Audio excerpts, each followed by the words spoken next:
Hello दोस्तों, मैं हूं अतुल कुमार मसौतिया और आप देख रहे हैं आपका अपना चैनल एजुकेशन वर्ल्ड एकेडमी यानी ई वर्ल्ड एकेडमी हापुड़ में एक बार फिर आपका बहुत बहुत स्वागत है। तो दोस्तों, सुपर टेट, यूपी टेट जैसी सभी परीक्षाओं के लिए सामान्य अध्ययन की इस सीरीज को चलाते हुए मैं लेकर आया हूं आप लोगों के सामने इसका पार्ट नंबर 2, जिसमें हम टॉप 60 क्वेश्चंस को इसमें शामिल किए हैं। और वो क्वेश्चन जो आपके प्रीवियस एग्जामिनेशन पेपर में, चाहे वो यूपी टेट हो, सुपर टेट हो, पूछे हुए हैं। यानी ये सेशन आपका बहुत खास होने वाला है दोस्तों। अगर आप लोगों को सेशन अच्छा लगे तो सेशन को शेयर भी करें, लाइक भी करें और हमारे इस फैमिली में जुड़ यानी ई वर्ल्ड एकेडमी फैमिली में जुड़ इस फैमिली को मजबूत बनाने का कार्य करें। चलिए दोस्तों, आपके सब्र के बांध को ना तोड़ते हुए बढ़ते हैं आगे की ओर। दोस्तों, अगर आप लोग सीटेट की तैयारी कर रहे हैं तो सीटेट में मैंने एक वीडियो डाला हुआ है, सीटेट को पास करने का ब्रह्मास्त्र। उस वीडियो को आप लोगों ने बहुत अच्छा प्यार दिया है और आप लोगों को काफ़ी लाभकारी भी हो रही है, जैसा कि आप सभी लोग बताते हैं। तो आप में से अगर किसी ने नहीं देखी तो इस वीडियो को देख लीजिएगा, आप लोगों के लिए काफ़ी लाभकारी होगी। तो चलिए दोस्तों, अगर आप लोगों में फॉलो करना चाहते हैं तो Education World Academy Telegram channel से फॉलो कर सकते हैं। E World Academy Hapur YouTube channel जिसको आप देख रहे हैं, इस पर आप सब्सक्राइब बेल आइकन दबाकर आप फॉलो कर सकते हैं। अतुल कुमार मसौतिया फेसबुक अकाउंट से आप जुड़ सकते हैं, या ई वर्ल्ड एकेडमी हापुड़ के नाम से फेसबुक पेज बना हुआ है, उससे आप फॉलो कर सकते हैं, या 8449889709 पर व्हाट्सअप कर आप हमसे किसी भी प्रकार की क्वेरी ले सकते हैं। चलिए दोस्तों, बढ़ते हैं आगे की ओर। दोस्तों, आज का अपना सबसे पहला प्रश्न आपकी स्क्रीन पर आ चुका है। प्रश्न है, लोकसभा और राज्यसभा की संयुक्त बैठक किसके द्वारा आहूत की जाती है? लोकसभा और ये दो बार साथ प्रिंट हो गया, कोई नहीं। लोकसभा और राज्यसभा की संयुक्त बैठक जो है वो किसके द्वारा आहूत की जाती है, मतलब किसके द्वारा बुलाई जा सकती है? ऑप्शन आपके सामने 4 है, राष्ट्रपति, लोकसभा का अध्यक्ष, संसद या राज्यसभा के सभापति। तो दोस्तों, आप लोगों ने अगर पॉलिटी को थोड़ा बहुत भी पढ़ा है तो ये बहुत फेमस क्वेश्चन है और बार बार इसको पूछा जाता है। तो आपकी जानकारी के लिए बता दें कि राष्ट्रपति भारत का जो कि प्रथम नागरिक होता है और राष्ट्रपति प्रधानमंत्री की नियुक्ति करता है और प्रधानमंत्री के परामर्श से वह पूरे के पूरे मंत्रिमंडल की भी नियुक्ति वही करता है। तो उसको पूर्णताधिकार होता है कि वो दोनों राज्यसभा और लोकसभा दोनों की संयुक्त बैठक बुला सकता है। अनुच्छेद 108 के तहत वो बुला सकता है, यानी ऑप्शन संख्या ए हमारा बिल्कुल करेक्ट आंसर होगा। चलिए दोस्तों, बढ़ते हैं अगले क्वेश्चन की तरफ। संविधान के किस भाग में पंचायती राज व्यवस्था संबंधी प्रावधान दिए गए हैं? संविधान के किस भाग में पंचायती राज व्यवस्था संबंधी प्रावधान दिए गए हैं? तो दोस्तों, आप इसको याद कर सकते हो एक बहुत ही बेहतरीन तरीके से। देखो, पंचायत कैसे लिखा जाता है, पहले उसमें लिखा जाता है पंच और आप इसको तोड़ सकते हैं चायत, ऐसे तोड़ सकते हैं। तो पंच मतलब 5 और चायत मतलब 4, तो कुल मिलाकर कितने हो गए? 9। तो संविधान के किस भाग में पंचायती राज व्यवस्था को दिया गया है मित्रों? तो वो दिया गया है 9 में, यानी ऑप्शन संख्या 1 हमारा बिल्कुल करेक्ट हो जाएगा। ठीक है, चलिए दोस्तों, आगे बढ़ते हैं। 74वें संविधान संशोधन का संबंध किससे है? 74वें संविधान संशोधन का संबंध किससे है? तो दोस्तों, कुछ ऐसे स्पेशल अमेंडमेंट हैं जिनको आप पढ़कर जरूर जाइएगा, जैसे 44वां संविधान संशोधन, 42वां संविधान संशोधन, 74वां संविधान संशोधन या प्रथम यानी सबसे पहला संविधान संशोधन, क्योंकि इनमें बहुत अच्छे और महत्वपूर्ण तथ्यों को शामिल किया गया है भारतीय संविधान के अंतर्गत। तो इसमें अगर मैं बात करूं क्वेश्चन नंबर 53 में, 74वां संविधान संशोधन जो था वो शहरी स्थानीय स्वशासन से था। किससे था? शहरी स्थानीय स्वशासन से, यानी बी ऑप्शन आपका बिल्कुल करेक्ट हो जाएगा, क्योंकि 74वें संविधान संशोधन का संबंध शहरी स्थानीय स्वशासन से था। तो इसी के अंदर कभी कभी पूछ लेता है, नगर पालिकाओं का जिक्र कौन से संविधान संशोधन में किया गया? तो नगर पालिका का जिक्र जो किया गया है वो 74वें संविधान संशोधन में किया गया है। ठीक है, चलिए आगे बढ़ते हैं। किस गैस के वर्षा के पानी में घुलने से वर्षा का पानी अम्लीय हो जाता है? ठीक है, hydrogen peroxide, nitrogen monoxide, carbon dioxide या सल्फर डाइऑक्साइड? किस गैस के पानी में घुलने से वर्षा का पानी अम्लीय हो जाता है, ये आपसे पूछा है। ठीक है, तो दोस्तों, अगर मैं बात करूं तो इसमें जो दिया है नीचे ऑप्शन नंबर 4 पे, कहाँ दिया है? ऑप्शन नंबर 4 पे सल्फर डाइऑक्साइड। सल्फर डाइऑक्साइड एक ऐसी गैस है जिसको अगर पानी के साथ घुलनशील बनाया जाए तो वह, मतलब पानी के साथ इस गैस को अगर मिश्रित किया जाता है, अगर इसको ऐसा प्रयोगशाला में किया गया है कि इस गैस के वर्षा के पानी में घुलने से वर्षा का जो पानी है वो अम्लीय हो जाता है। ठीक है, चलिए आगे बढ़ते हैं। भारतीय संविधान में विधि का शासन विचार कहाँ से लिया गया है? विधि का शासन विचार, देखो भारतीय संविधान में जो विधि का शासन विचार लिया गया है वो कहाँ से लिया गया है, इस पॉइंट को समझिएगा। मतलब ये पूछा गया है भारतीय संविधान के स्रोत के बारे में कि ये कहाँ से लिया गया है। ऑप्शन है अमेरिका, इंग्लैंड, स्विट्जरलैंड या America. Option America, England, Switzerland या आयरलैंड। दोस्तों आप लोग अगर इस लाइव सेशन को देख रहे हैं तो प्लीज़ यार मतलब आंसर जरूर करते रहें, क्योंकि आप लोगों के आंसर से ना ये पता लगता रहेगा आप लोगों को कि हमने कितने क्वेश्चन सही करे। 60 क्वेश्चन तक का नंबर डाल लीजिएगा और इन 60 क्वेश्चन के आंसर देना चालू करें, जिससे आपको ये पता लग जाए कि हम 60 में से कितने क्वेश्चन कर पा रहे हैं। क्योंकि 28 नवंबर को आपका यूपी टेट का एग्जाम है, उसके बाद दिसंबर में सी टेट का एग्जाम है, तो दोनों ही एग्जाम के लिए बहुत महत्वपूर्ण है। और उसके बाद सुपर टेट भी होना है उत्तर प्रदेश में, तो उन सभी एग्जाम्स के लिए बहुत ज़्यादा महत्वपूर्ण ये सीरीज जो मैंने आप लोगों के लिए चलाई है, आप लोगों को काफ़ी फ़ायदा देगी। तो चलते हैं दोस्तों, कहाँ से लिया गया? विधि का शासन लिया गया है इंग्लैंड से। क्योंकि दोस्तों 350 वर्षों तक ब्रिटिश लोगों ने हमारे देश पर शासन किया, तो वहाँ की जो ज़्यादातर चीज़ें हैं वो जो विधि विधान है वो वहीं से लिए गए हैं। ठीक है, चलिए। लोकसभा के चुनाव हेतु अधिसूचना कौन जारी करता है? भारत का निर्वाचन आयोग, राष्ट्रपति, गृह मंत्रालय या लोकसभा सचिवालय। दोस्तों अगर मैं लोकसभा के चुनाव हेतु, लोकसभा मतलब लोकसभा से तात्पर्य अगर आप लोगों की जानकारी के लिए बता दूं, जो लोग नहीं जानते हैं, तो ये चुनाव होते हैं एमपी के। एमपी मतलब मध्य प्रदेश नहीं, एमपी मतलब मेंबर ऑफ पार्लियामेंट। तो एमपी के चुनाव का जो अधिसूचना जारी करता है वो भारत का चुनाव आयोग करता है। कौन करता है? भारत का चुनाव आयोग करता है, यानी ए ऑप्शन आपका बिल्कुल करेक्ट हो जाएगा। चलिए, लोकसभा की कार्रवाई के प्रथम घंटे को कहा जाता है? लोकसभा की जब कार्रवाई चालू होती है तो लोकसभा में जो प्रथम घंटा होता है, मतलब प्रथम जो घंटा होता है उसको, उसमें कौन कौन से कार्य किए जाते हैं? सार्वजनिक काल कहते हैं उसको, विशेष अधिकार काल कहते हैं, शून्य काल कहता है, प्रश्न काल। देखिए लोकसभा का जो प्रथम घंटा होता है उसमें प्रश्न पूछे जाते हैं। उसमें क्या करे जाते हैं? प्रश्न पूछे जाते हैं, यानी ऑप्शन संख्या डी आपका बिल्कुल करेक्ट आंसर हो जाएगा। वर्षा जल संग्रहण क्या है? वर्षा जल संग्रहण क्या है? प्रयुक्त जल का संग्रह और भंडारण, वर्षा जल का जमाव और भंडारण, पानी का वितरण या उपरोक्त में से कोई नहीं। देखिए दोस्तों अगर इसमें राइट आंसर की बात करें तो ऑप्शन संख्या बी बिल्कुल सही हो जाता है, क्योंकि वर्षा के जल का जमाव मतलब उसको इकट्ठा करना, उसका भंडारण करना, उसको स्टोर करना, ये आपका वर्षा के जल का संरक्षण कहलाता है, जिसको वाटर हार्वेस्टिंग के अंतर्गत सरकार भी काफ़ी प्रयास कर रही है, जिससे कि लोग वर्षा के जल को भी स्टोर करके आगे पानी का इस्तेमाल करने योग्य बना सकें। ठीक है, आगे की ओर बढ़ते हैं दोस्तों। क्वेश्चन नंबर नेक्स्ट आपकी स्क्रीन पर आ चुका है 59। भारतीय गैंडा कहाँ संरक्षित है? भारतीय गैंडा, एक्चुअली अगर मैं बात करूँ भारतीय गैंडा की बात करूँ तो भारतीय गैंडा एक सींग वाला गैंडा कभी कभी पूछ लेता है। एक सींग वाला गैंडा असम राज्य में है। कहाँ पर है? असम राज्य में है। और असम राज्य के किस अभ्यारण्य में? Kaziranga national park. Kaziranga national park में ये आपका गैंडा पाया जाता है। ये एक विलुप्त जीव प्राणी है, मतलब ये विलुप्त प्राय प्राणी प्रजाति है जिसको संरक्षित किया जा रहा है। काजीरंगा नेशनल पार्क अगर आपसे पूछ ले गिर नेशनल पार्क या गुजरात में पड़ेगा, जिसमें बब्बर शेर को संरक्षित किया जा रहा है। ठीक है, कॉर्बेट नेशनल पार्क उत्तराखंड में पड़ेगा। तो चलिए दोस्तों बढ़ते हैं, अब सभी को बारी बारी से बताएंगे। निम्नलिखित में से कौन सा क्रम परिस्थितिकी तंत्र में ऊर्जा प्रवाह के संबंध में सही है? सही पूछा है, कभी आप इसको सही को नहीं मान लो। उत्पादक, अपघटक, उपभोक्ता। अपघटक, उपभोक्ता, उत्पादक, उत्पादक, उपभोक्ता, अपघटक या उपभोक्ता, उत्पादक, अपघटक, कौन सा होगा इसमें राइट आंसर? देखिए अगर मैं इसमें राइट आंसर की बात करूं दोस्तों, तो जो परिस्थितिकी तंत्र होता है, परिस्थितिकी तंत्र में ऊर्जा प्रवाह के संबंध में जो सही क्रम है वो उत्पादक, उपभोक्ता और अपघटक का है। उत्पादक, उपभोक्ता और अपघटक का है, यानी आपका सी वाला जो ऑप्शन होगा बिल्कुल करेक्ट आंसर हो जाएगा। सी वाला ऑप्शन बिल्कुल करेक्ट आंसर हो जाएगा। चलिए दोस्तों बढ़ते हैं आगे। चलिए देखिए क्वेश्चन नंबर 61 आपकी स्क्रीन पर आ चुका है। कौन सी ग्रीन हाउस गैस वातावरण में सबसे अधिक मात्रा में उपस्थित रहती है? कौन सी ग्रीन हाउस गैस वातावरण में? अरे वाह क्या बात है, इसमें तो ऑप्शन संख्या ए बिल्कुल गायब ही हो गया।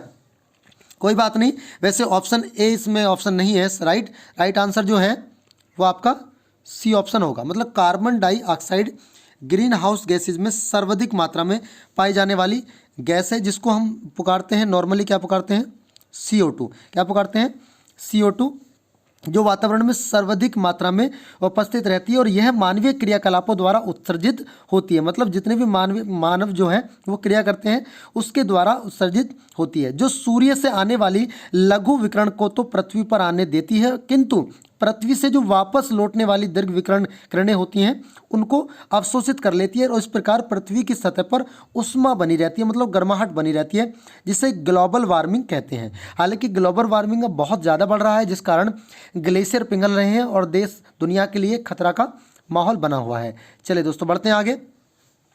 किस वर्णक की उपस्थिति के कारण पौधे हरे होते हैं? ये तो आप लोग सभी लोग जानते होंगे, बहुत फेमस क्वेश्चन है, बहुत बार पूछा जाता है। किस वर्णक के कारण पौधे हरे होते हैं? तो आंसर होगा क्लोरोफिल। क्या होगा आंसर? क्लोरोफिल। क्लोरोफिल के कारण जो हरे पौधों में प्रकाश संश्लेषण होता है, वो हरे पौधे जो हरे दिखाई पड़ते हैं, हरी पत्तियां दिखाई पड़ती हैं, जो आपका क्लोरोफिल के कारण दिखाई पड़ती हैं।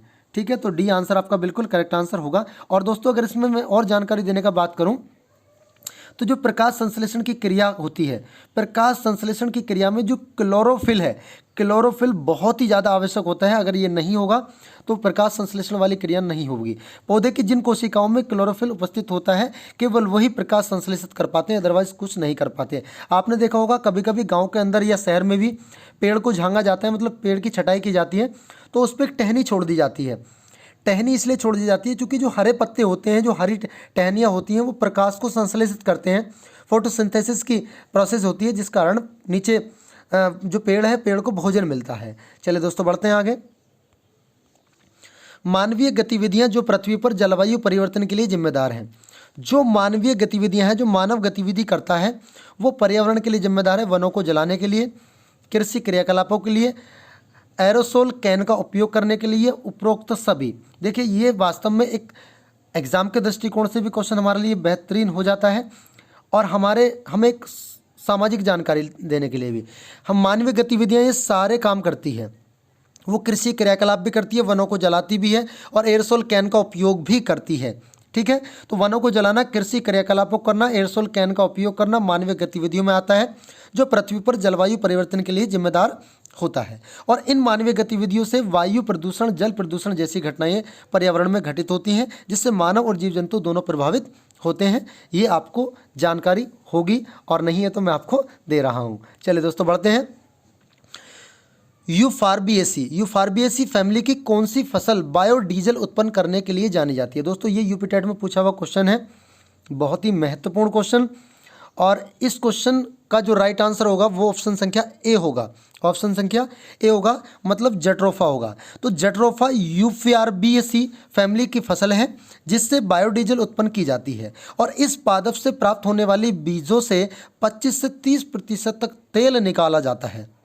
इस तेल से कार आदि चलाए जा सकते हैं, इसलिए इसे बायोडीजल पौधा भी कहा जाता है। तो देखो भाई, पौधे से तेल निकाला जाता है और तेल से कार आदि भी चलाए जा सकते हैं, तो यानी ये इसको बायोडीजल भी कहा जाता है। मतलब बायो का मतलब जीव, पौधा एक जीव है ना, तो पौधे को जीव माना गया, तो बायोडीजल एक ऐसा डीजल जो जीव में पाया जाता है। ठीक है, कांकीनाडा जो कि आंध्र प्रदेश का एक क्षेत्र है, देश का पहला बायोडीजल संयंत्र लगाया गया है वहाँ पर, जिसमें बायोडीजल को उत्पादित किया जाएगा और देश में कहीं ना कहीं डीजल को उत्पादित कर जो वर्तमान में पेट्रोल डीजल की खपत है उसको बढ़ाए जाने का काम किया जाएगा। चलिए, जड़ी बूटियों की रानी भारत की सबसे पवित्र जड़ी बूटी है और इस औषधीय पौधे का हिंदू धर्म में महत्व है।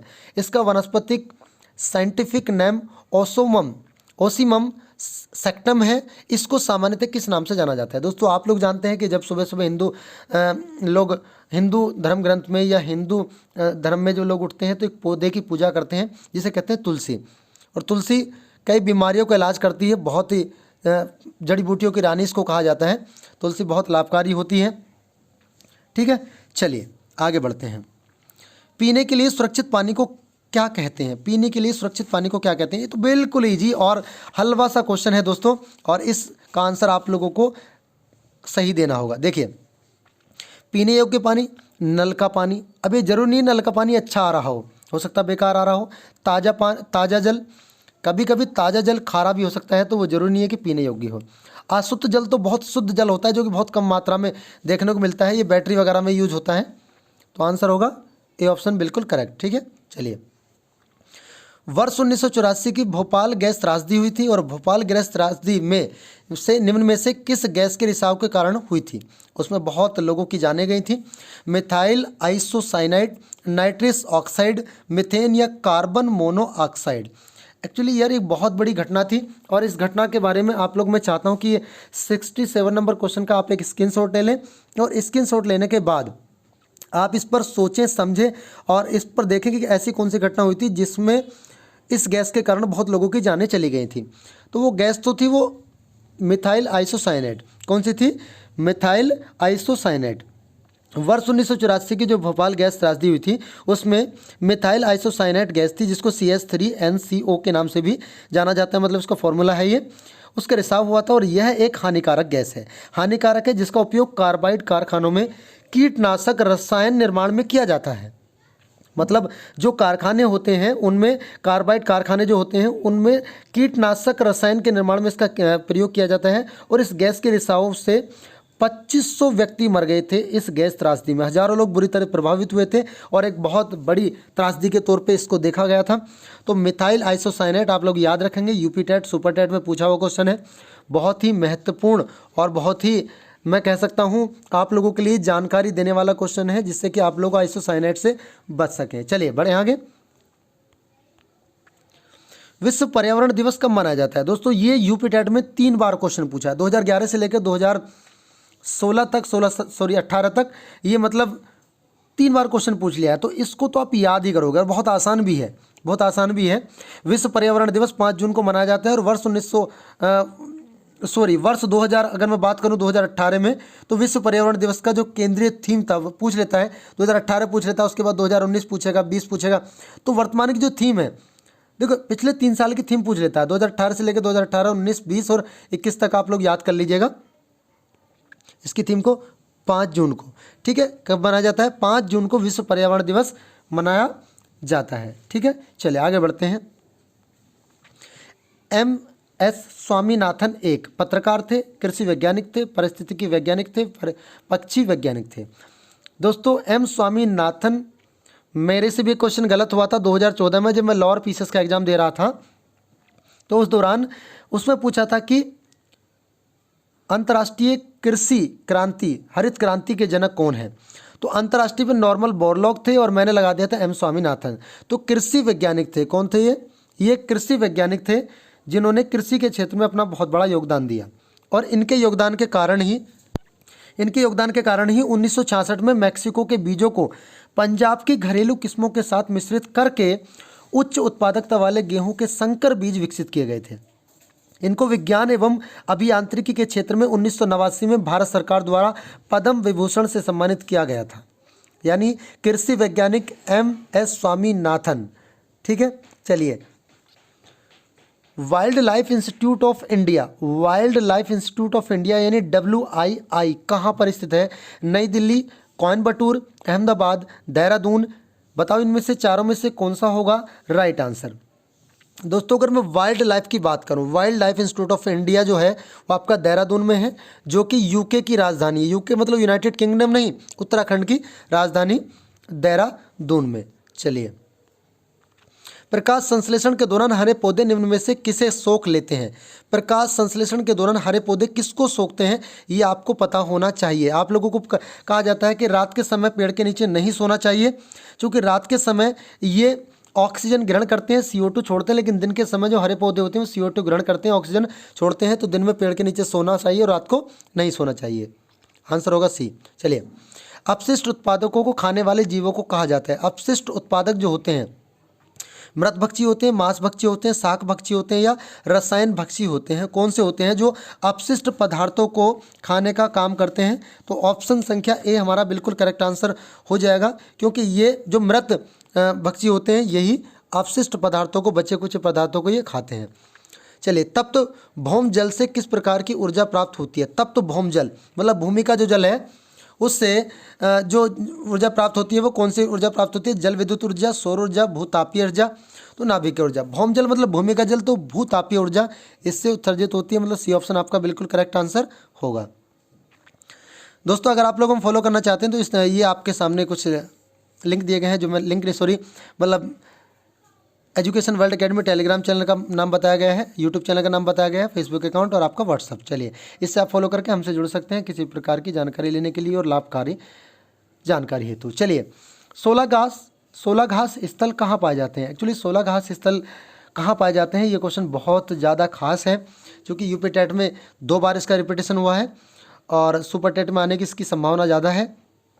तो 16 घास स्थल कहाँ पाए जाते हैं? पश्चिमी घाट, पूर्वी घाट, हिमालय, विंध्याचल। जल्दी से इसका आंसर करिएगा कमेंट बॉक्स में, क्या होगा इसका राइट आंसर। 16 घास कहाँ पर पाई जाती है? तो दोस्तों इसका जो राइट आंसर है वो राइट आंसर तो होगा इसका पश्चिमी घाट। पश्चिमी घाट को जैव विविधता के लिए जाना जाता है और पश्चिम घाट, भोर घाट, पाल घाट, ये सब पश्चिमी घाट के हिस्से हैं। और पश्चिमी घाट पे एक मंदिर पड़ता है केरल में, मुथम्मर भगवान का मंदिर, जिसको शिकारियों का देवता कहा जाता है, और वहाँ पर मांस और मदिरा आपको प्रसाद के तौर पर मिल जाएंगे। दोस्तों 16 घास मरुस्थल पश्चिमी घाट में पाए जाते हैं और 16 घास स्थल वनों को उष्णकटिबंधीय माउंटेन जंगलों के रूप में माना जाता है और इस तरह के घास के मैदान उच्च ऊंचाई वाले क्षेत्र में पाए जाते हैं। जो पश्चिमी घाट की जो ऊंची पहाड़ियां हैं ना, पश्चिम ये वाला जो क्षेत्र है और ये जो पश्चिमी घाट है, इसकी जो ऊंची ऊंची पहाड़ियां हैं, यहाँ पर ये 16 घाट पाया जाता है। ठीक है, चलिए भारत में पेलिकन पक्षी कहाँ प्रजनन करते हैं?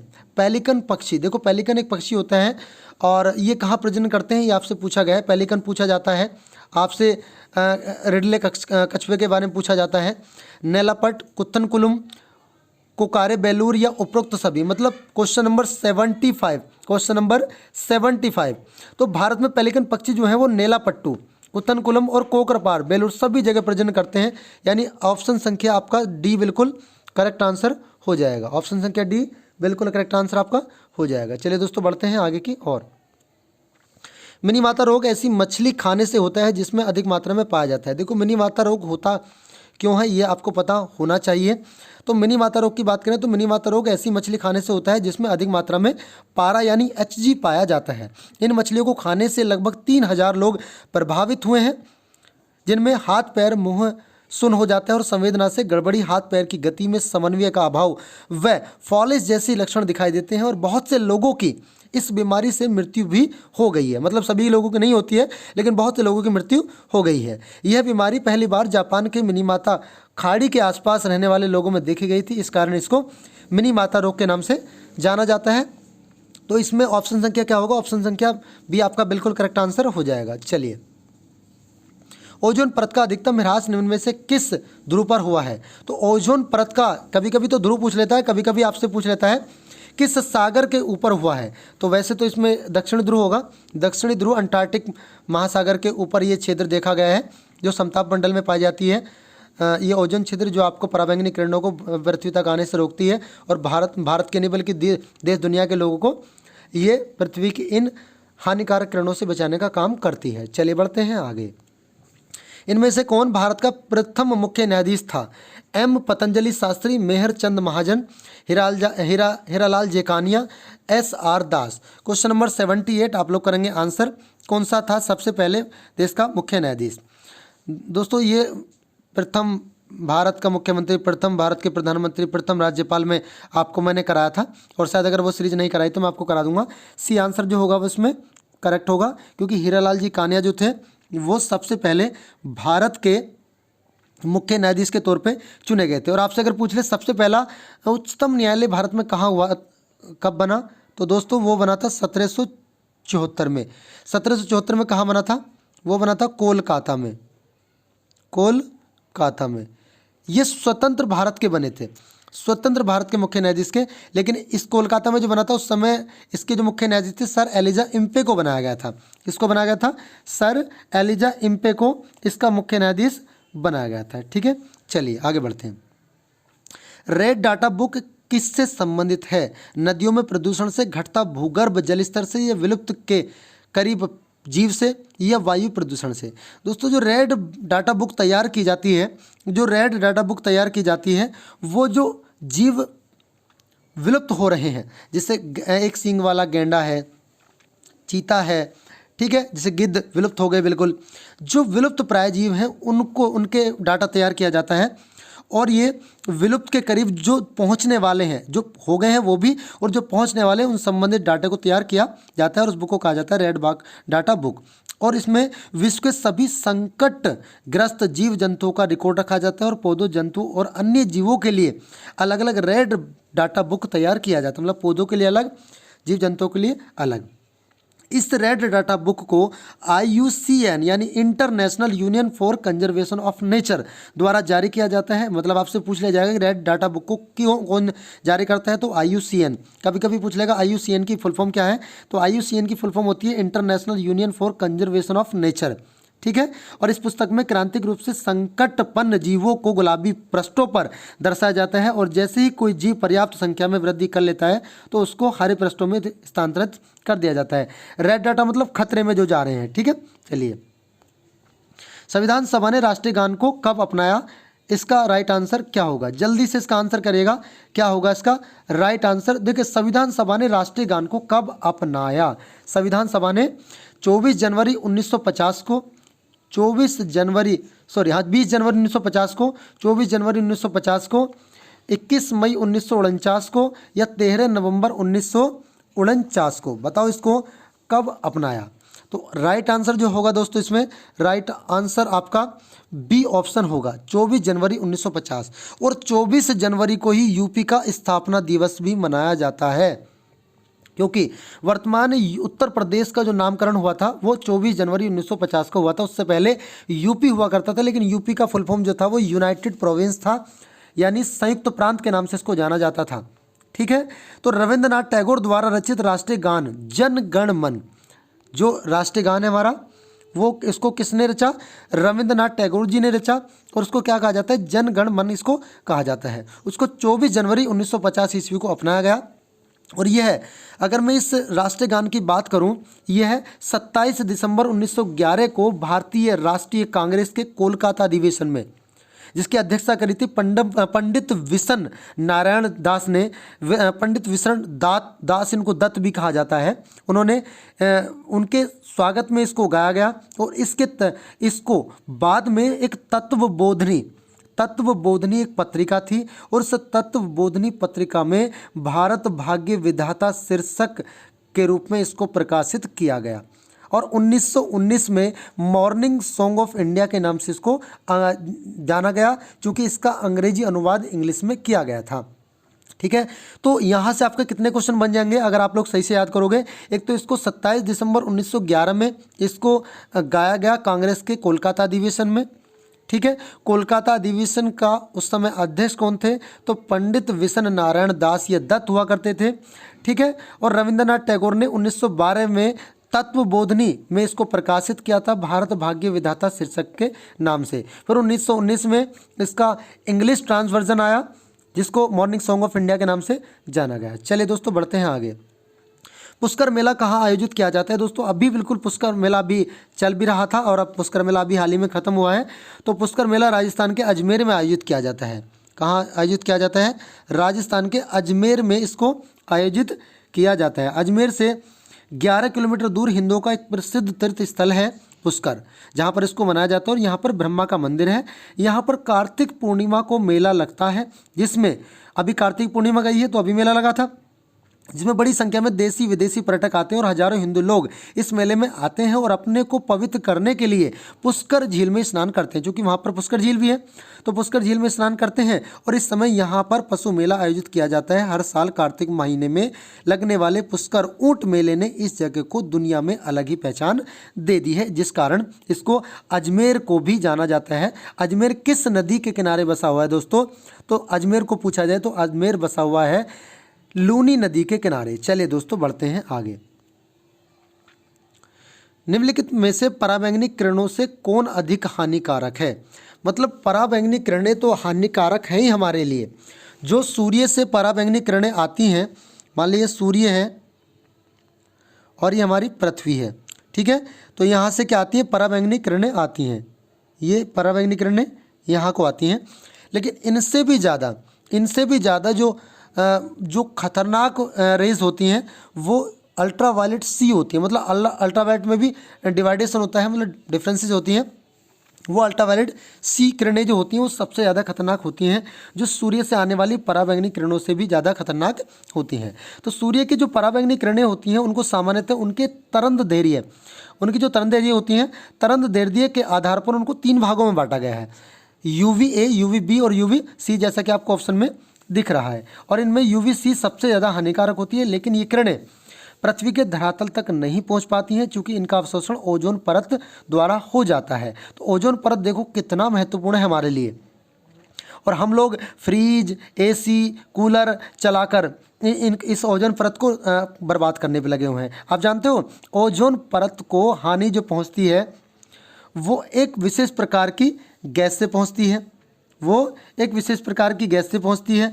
और जो विशेष प्रकार की गैस निकलती है वो गैस आपके रेफ्रिजरेटर से निकलती है, आपकी AC से निकलती है, आपकी कूलर से निकलती है, जो मतलब ओजोन परत को नुकसान पहुंचाती है। अगर ये ओजोन परत ना होती तो ये सीधी किरणें हमारे पृथ्वी तक आती, यह तो सीधी किरणें पृथ्वी तक आती, तो पृथ्वी तक आने पर यह क्या करती, जो जीन चल रहा है, जो वंशानुक्रम है वो परिवर्तन हो जाता, त्वचा के कैंसर होते, प्रतिरक्षा तंत्र कम हो जाता, पौधों में वृद्धि में रुकावट हो जाती, मोतियाबिंद जैसी बीमारी हो जाती, मतलब बहुत सारी चीज़ें आपको देखने को मिलती। तो यार थोड़ा सा प्रदूषण पर कंट्रोल करें। चलिए, निम्नलिखित में से कौन सा जैव मंडल का अजैविक घटक नहीं है। दोस्तों अब यहाँ पर एक चीज़ आपको जान ले, देखो नहीं है पूछा है, इस नहीं वाले शब्द को आप लोग बिल्कुल भी इग्नोर नहीं करेंगे। तो कौन सा नहीं है, प्रोटीन, मृदा, कवक या फास्फोरस, कौन सा इनमें से नहीं है। तो अगर मैं नहीं की बात करूं तो ऑप्शन संख्या C हमारा होगा कवक, क्योंकि कवक क्या करता है, कवक यह अत्यंत महत्वपूर्ण जैविक घटक है। क्यों महत्वपूर्ण जैविक घटक है, क्योंकि यह प्राय जो उत्पादक होते हैं, जो प्रोड्यूसर होते हैं तथा और उपभोक्ता, उन दोनों के मृत्यु के पश्चात उनके शरीर का अपघटन करते हैं, उनके शरीर को अपघटित करते हैं, मतलब उनको गलाने का काम करते हैं और इनमें निर्मित साधारण पदार्थों द्वारा अपना भोजन एवं ऊर्जा प्राप्त कराते हैं। ऐसे निर्जीव पदार्थ जो जीवों को किसी न किसी रूप में कार्बनिक पदार्थ प्रभावित करते हैं अजैविक घटक कहलाते हैं। ये तो आप लोगों को पता होगा, इसमें कोई संदेह वाली बात नहीं है। ठीक है, चलिए आगे बढ़ते हैं। गिर शेर परियोजना, ये तो मैंने अभी आपको बताया था कि गिर शेर परियोजना कहाँ पर है, जहाँ पर बब्बर शेरों को संरक्षित किया गया है। तो ये नरेंद्र मोदी जी के गृह स्थल गुजरात में है। ठीक है, चलिए WWF से आसी है। WWF से क्या आसी है भाई, तो WWF यहाँ पर रेसलिंग से नहीं लगाया गया है।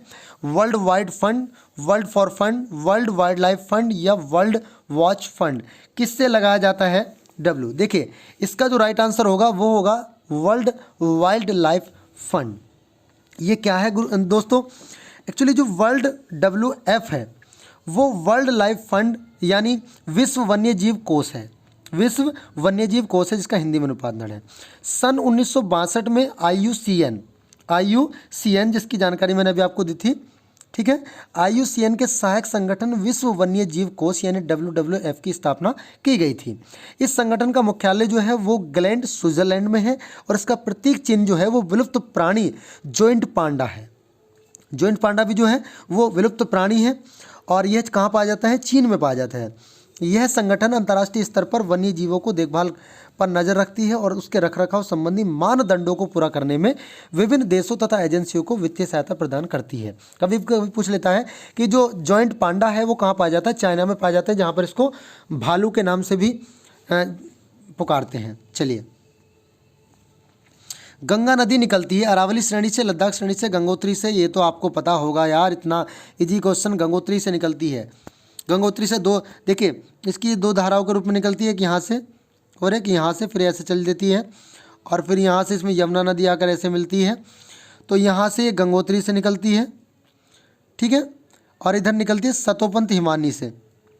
ठीक है, ये वाली जो धारा है ये अलकनंदा है और ये भागीरथी है। तो आपका गंगोत्री राइट आंसर होगा। भारत में निम्नलिखित में से कौन सी एजेंसी मुख्य रूप से प्रदूषण के मापन से संबंधित है, ग्रीन ट्रिब्यूनल, केंद्रीय प्रदूषण नियंत्रण बोर्ड, केंद्रीय जल आयोग या सर्वे ऑफ इंडिया, कौन सी होगी इसमें राइट आंसर। तो राइट आंसर दोस्तों होगा इसमें बी। एक मिनट, चलिए राइट आंसर क्या होगा इसमें, बी होगा, केंद्रीय प्रदूषण नियंत्रण बोर्ड। केंद्रीय प्रदूषण नियंत्रण बोर्ड जो है वो मुख्य एजेंसी है जो भारत में जो प्रदूषण होता है उसके मापन से संबंधित कार्य को करती है और उस पर निगरानी रखने का काम करती है। ठीक है, ठीक है।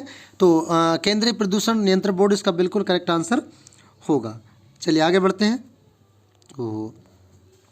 कोटापेक्सी एक जागृत ज्वालामुखी है, तो सक्रिय ज्वालामुखी है, ये कहाँ पर स्थित है? ये आपका सिसिली में है, हवाई में है, ब्रह्मपुत्र में है, या रॉकीज में है? कहाँ पर पड़ता है कोटापेक्सी? देखिए कोटापेक्सी जो कि जागृत या सक्रिय ज्वालामुखी के नाम से जाना जाता है, यह विश्व का सबसे ऊंचा ज्वालामुखी पर्वत है जो दक्षिणी अमेरिका, कहाँ पड़ता है? दक्षिण अमेरिका में। एक्चुअली दक्षिण अमेरिका में, इसमें यार सिसिली, हवाई में, ब्रह्मपुत्र, एक्चुअली इसमें आंसर नहीं दिया है। इसमें आंसर होगा एंडीज पर्वत। कहाँ पर पड़ता है?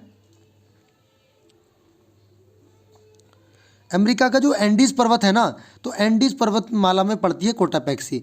इसमें कोई सा भी ऑप्शन नहीं है, उपरोक्त सभी नन ऑफ, एन और टी लिख दूंगा, नन ऑफ दी जिसमें आंसर होना चाहिए था। चलिए, तिब्बत की सांगपो नदी भारत में किस नाम से जाना जाती है? तो सांगपो नदी जब भारत में प्रवेश करती है तो उसको दिहांग के नाम से जानते हैं, जो कि ऑप्शन में नहीं है। उसके बाद असम में प्रवेश करती है जहाँ इसको ब्रह्मपुत्र के नाम से जानते हैं, यानी सी ऑप्शन आपका बिल्कुल करेक्ट आंसर होगा। ठीक है, आप लोगों को पता होगा ये सिक्किम राज्य है, यहाँ से ये जब यहाँ से प्रवेश करती है तो यहाँ पर इसको क्या, ये एक द्वीप बनाती है, मांजुली द्वीप, जो दुनिया का सबसे बड़ा नदी द्वारा निर्मित द्वीप कहलाता है। ठीक है, चलिए आगे की तरफ बढ़ते हैं, अगला क्वेश्चन का आंसर करें। घास भूमि, क्या दोस्तों? घास भूमि क्षेत्र के परितंत्र की खाद्य श्रृंखला में सबसे उच्च स्तर के उपभोक्ता होते हैं। सबसे उच्च स्तर के उपभोक्ता कौन से होते हैं, ये आपको पता होना चाहिए। देखिए सबसे उच्च स्तर के जो उपभोक्ता होंगे, देखो कुछ घास खाएंगे, कीड़े घास खाएंगे, मतलब कीड़े जो होंगे वो कीड़ों खाएंगे, और मतलब सपोज दैट ये पृथ्वी है, मैं बता रहा हूँ, पृथ्वी पे चुगेंगे कुछ लोग, घास चरेंगे, घास चरने वालों को कुछ और खाएंगे जो सबसे, और जो मांस को भी खा लेगा, मान लिया जैसे इसमें मांसाहारी शाकाहारी जीवाणु, मांसाहारी या शाकाहारी दोनों। आपने देखा होगा कि टिड्डा होता है, टिड्डे को खाता है मेंढक, मेंढक को खाता है सांप, सांप को खाता है बाज। ठीक है, तो बाज अंत में किसको रोका जाकर रुकेगा? बाज भी क्या है? एक मांसाहारी है, तो आपका मांसाहारी ऑप्शन बिल्कुल करेक्ट आंसर हो जाएगा। वायुमंडल का प्रमुख स्तर जो पृथ्वी तल के नज़दीक है, तो पृथ्वी तल के जो नज़दीक है आपने देखा होगा, चलिए मैं आपको दिखाता हूँ। ये मान लीजिए पृथ्वी है, तो पृथ्वी में ये वायुमंडल की परतें हैं। ठीक है, तो वायुमंडल में जो सबसे निचली परत है, जो सबसे निचली परत आपको वायुमंडल की देखने को मिलती है, इसे बोलते हैं आप क्षोभ मंडल। कौन से बोलते हैं? क्षोभ मंडल। यानी जितनी भी मौसमी घटनाएं होती हैं सब इसमें होती हैं, बादलों का गरजना, बिजली का चमकना, वर्षा का पड़ना, कोहरे का पड़ना, सब क्षोभ मंडल में होती हैं। संयुक्त राष्ट्र सुरक्षा परिषद में कितने स्थायी सदस्य हैं? तो संयुक्त राष्ट्र सुरक्षा परिषद में दोस्तों जो सदस्य हैं वो स्थायी सदस्य 5 हैं। स्थायी सदस्य कितने हैं? स्थायी सदस्य हमारे 5 हैं, और वो स्थायी सदस्य 5 कौन कौन से हैं? एक तो अमेरिका है, रूस है, ब्रिटेन है, फ्रांस है और चीन है। आप इसको ऐसे याद कर सकते हो कि अम्मा रूसी, बेटा फ्रांस, बेटा फंसा चीन में, अम्मा रूसी। तो मैंने इसको ट्रिक से कि अम्मा रूसी, क्यों रूसी? क्योंकि बेटा फंसा चीन में। चूंकि अम्मा रूसी अमेरिका, रूसी मतलब रूस, बेटा मतलब ब्रिटेन ब्रिटिश, और उसके बाद फंसा मतलब फ्रांस, और चीन मतलब चाइना। ठीक है, चलिए आगे बढ़ते हैं। सरिस्का राष्ट्रीय उद्यान कहाँ पर स्थित है? सरिस्का राष्ट्रीय उद्यान कहाँ पर स्थित है? तो सरिस्का राष्ट्रीय उद्यान जो है ये भी जहाँ पर आपका पुष्कर मेला लगा था राजस्थान में, और राजस्थान में ही सबसे पहले पंचायती राज व्यवस्था की शुरुआत हुई थी 2 अक्टूबर सन 1959 बलवंत राय मेहता समिति के सिफारिश पर। तो राजस्थान में है, और ये राजस्थान में जो मेला है ये अलवर में लगता है, और राजस्थान के अलवर में अवस्थित है, और इसे सन 1958 में वन्य जीव अभ्यारण्य घोषित किया गया था, और 1979 में टाइगर रिजर्व के रूप में प्रोजेक्ट टाइगर में शामिल किया गया। मतलब यहाँ पर जो सरिस्का राष्ट्रीय उद्यान है, सरिस्का राष्ट्रीय उद्यान में एक तो टाइगर रिजर्व होता है, टाइगर रिजर्व, और यहाँ इसको 1979 में टाइगर रिजर्व के लिए संरक्षित किया गया था। चलिए, पारिस्थितिकी तंत्र में ऊर्जा का मुख्य स्रोत है एटीपी, सूर्य प्रकाश, डीएनए या आरएनए। देखिए सबसे ज़्यादा पारिस्थितिकी तंत्र में जो सबसे ज़्यादा वो होता है पारिस्थितिकी ऊर्जा का स्रोत, तो होता है सूर्य। सूर्य नहीं, सूर्य होता, वो इसमें कट गया है। चलिए, एग मार्क का संबंध है दोस्तों, जो एग मार्क का संबंध है वो किसी कृषि की गुणवत्ता से होता है। जो कृषि की गुणवत्ता होती है उसमें एग मार्क का निशान होता है। और एग मार्क एक प्रमाणित चिन्ह है जो भारत में कृषि खाद्य उत्पादकों पर लगाया जाता है। मोहर टाइप में होती है, आपने देखा ना, हरे टाइप की। ये जो भी खाद्य पदार्थ है उसकी शुद्ध रूप से खाद्य पदार्थों से की पहचान करने के लिए इसको लगाया जाता है। चलिए बढ़े आगे। आर्सेनिक द्वारा जल प्रदूषण सर्वाधिक है। देखिए आर्सेनिक की मात्रा जहाँ बढ़ती है वो जल प्रदूषित हो जाता है। और ये आर्सेनिक की मात्रा कहाँ पर है? पश्चिम बंगाल वाले क्षेत्र में। कहाँ पर है? पश्चिम बंगाल वाले क्षेत्र में, चूँकि वहाँ पर जो है दलदली क्षेत्र है। कैसा क्षेत्र है? दलदली क्षेत्र है, तो पानी का जो जल स्तर है वो मतलब पानी जो है वो बहुत बेकार है। वन्य जीव सुरक्षा अधिनियम पारित किया गया। वन्य जीव सुरक्षा अधिनियम कब पारित किया गया? ये मोस्ट इंपोर्टेंट क्वेश्चन है, इसको जरूर याद करके जाएगा। इसको 1972 में इसको पारित किया गया था। और इस अधिनियम में अवैध शिकार और व्यापार को रोकने के लिए जुर्माने एवं दंड का प्रावधान किया गया था।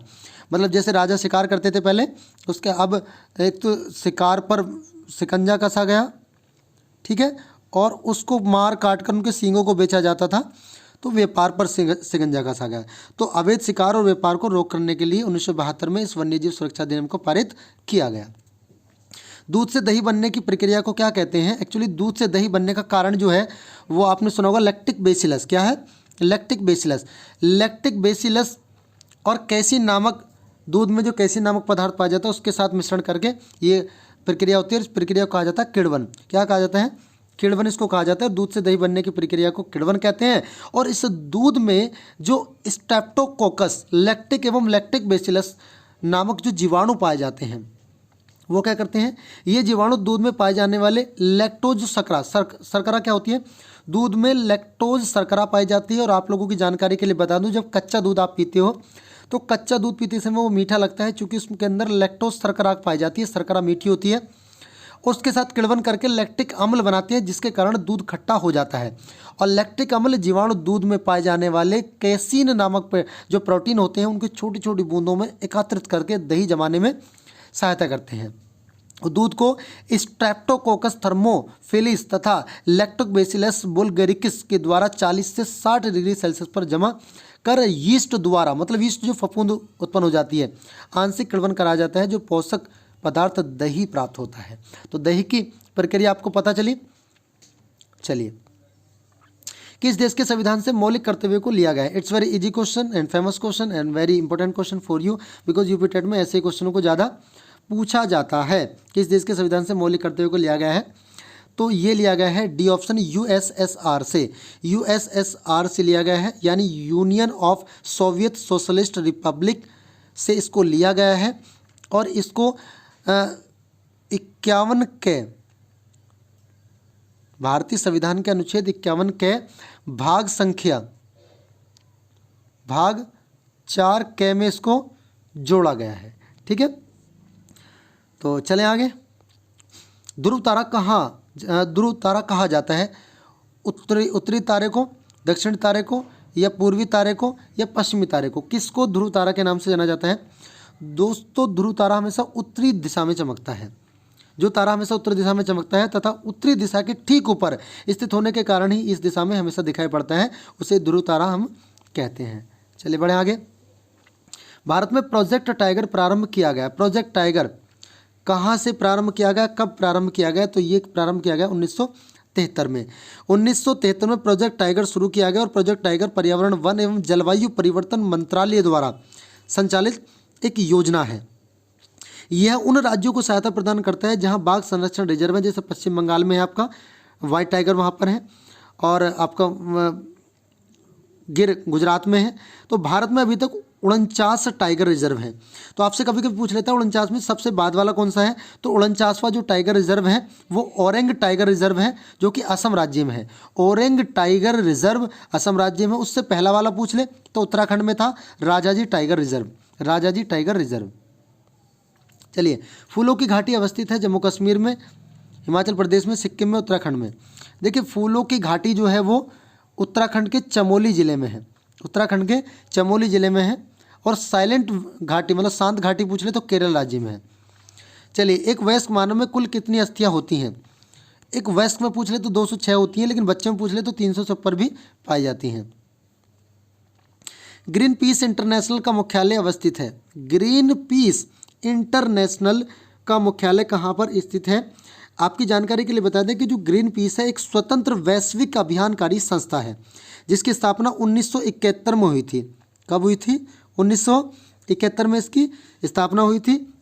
और इस संस्था का जो उद्देश्य है वो वैश्विक स्तर पर व्यक्तिगत और सामूहिक प्रयासों के जरिए पर्यावरण संरक्षण एवं विकास को प्रोत्साहन प्रदान करना है। ग्रीन पीस का मुख्यालय कहाँ पर है? एम्स्टर्डम, नीदरलैंड में। तो आपका जो डी ऑप्शन, सी ऑप्शन है वो आपका बिल्कुल करेक्ट आंसर हो जाएगा। प्रकाश संश्लेषण के प्रकाशीय चरण के दौरान ऑक्सीकरण एवं का अपचयन होता है। देखो, इसमें किस किस का होता है मैं आपको बता दूं। किस किस का अपचयन होता है? जब आपका फोटोसिंथेसिस की क्रिया जो होती है, फोटोसिंथेसिस की जो क्रिया होती है, फोटोसिंथेसिस की क्रिया में जल और NADP का अपचयन होता है। क्यों?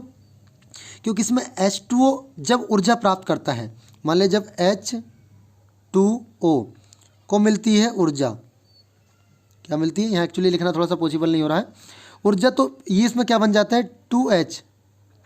2H प्लस, मतलब 2 हाइड्रोजन इसमें बन जाते हैं, प्लस 1/O2।